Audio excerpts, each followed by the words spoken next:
تو سیر کامران صاحبہ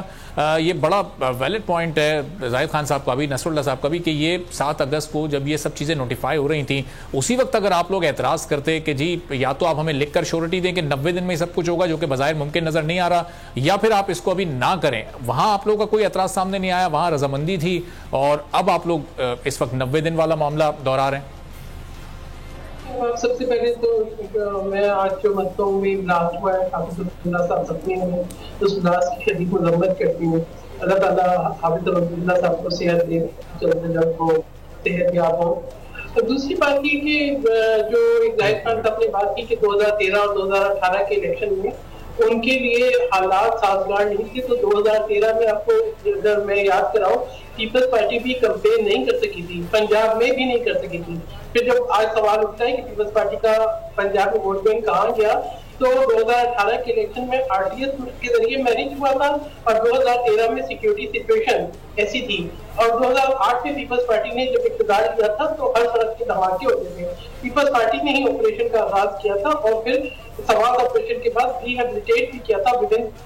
جو ایک ٹائم تھا اس کے اندر لوگوں کو۔ تو یہ بھی ایک میں سمجھتی ہوں ریکارڈ کے لیے بڑا ضروری ہے۔ اب آپ کی بات کر رہے ہیں کہ جی اس کی سینسس کی، تو میں آپ کو اس میں تھوڑا سا 1-2 مجھے منٹ دیجیے گا کہ پہلی بات یہ کہ 2017 کے اندر جب سینسس ہوئے تھے تو پیپلز پارٹی کو ان سینسس سے بڑے تحفظات تھے، اور اگر آپ کو یاد ہو تو ایک ایگریمنٹ میں ہوا تھا، یہ فیصلہ ہوا تھا کہ یہ صرف ایک واحد الیکشن ہے، تو اس لیے ان سینسس کو قبول کیا تھا کہ 2018 کے اندر جو ہے یہ الیکشن ہو جائے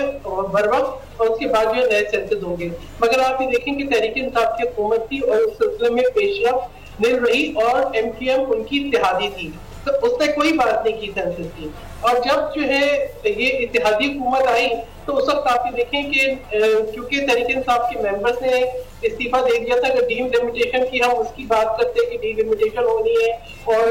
جو ہے وہ 2/3 اکثریت اس کے لیے آئینی ترمیم کی ضرورت ہے، تو نہ وہ تھی، نہ اس کے بعد دونوں صوبوں کے اندر جو ہے وہ حکومتیں تھیں، تو ہمارے اس کے اوپر بہت کنسرن تھے۔ لیکن اس وقت آپ دیکھیں کہ MQM نے جو ہے اس بات کا ایشو کھڑا کیا، اور ہم نے بھی ایک مفاہمت کا رستہ دیکھا کہ ہاں ٹھیک ہے، جو لوگ جن کے جو آگے ہیں سینسس میں ان کو شمار کرنا چاہیے، اور اسی لیے میں نے آپ کو کہا نا کہ 30 ڈیز پہ ہم مانیں کہ وہ زیادہ ہو جائے، بجائے 60 دن کے، 90 دن کے اندر الیکشن ہو جائے۔ الیکشن کمیشن اتنے ریلیکس موڈ میں کیوں ہے؟ یعنی ہلکا بندیاں ہی کرنی ہے نا، اتنا ریلیکس موڈ میں کیوں ہے؟ کیوں الیکشن کمیشن اپنی آئینی ذمہ داری پوری کرنے کے لیے پہلے 8-10 دن بیٹھا رہا، اس کے بعد 4-5 دن کے بعد اس نے جو ہے پولیٹیکل پارٹی سے میٹنگ کی؟ یہی کام جو ہے بہت پہلے 1 ہفتے میں مکمل ہو سکتا تھا، اور اس کے بعد جو ہے رات دن کی شفٹ کر کے ذمہ داری پوری کرنی تھی نا، تو کر لیتے۔ ایک ہی تو ذمہ داری الیکشن کمیشن کی کہ الیکشن کرانا، اور ابھی بھی چلے آپ نے وہ نہیں کیا۔ الیکشن کمیشن پہ ایسی کون سا دباؤ پریشانی ہے کہ الیکشن کمیشن جو ہے ایک ہی ذمہ داری ہوتی ہے، الیکشن کی ڈیٹ اناؤنس نہیں کر سکتا۔ اگر الیکشن کی ڈیٹ اناؤنس ختم ہو جائیں گے، ایک سرٹنٹی آ جائے گی، پھر بہت ساری جو ہے اس کے اوپر جو میں سمجھتی ہوں کہ جو ڈسکشن ہو رہی ہیں وہ نہیں ہوگی۔ لیکن یہاں پر کچھ نہ کچھ ایسی بات ہے،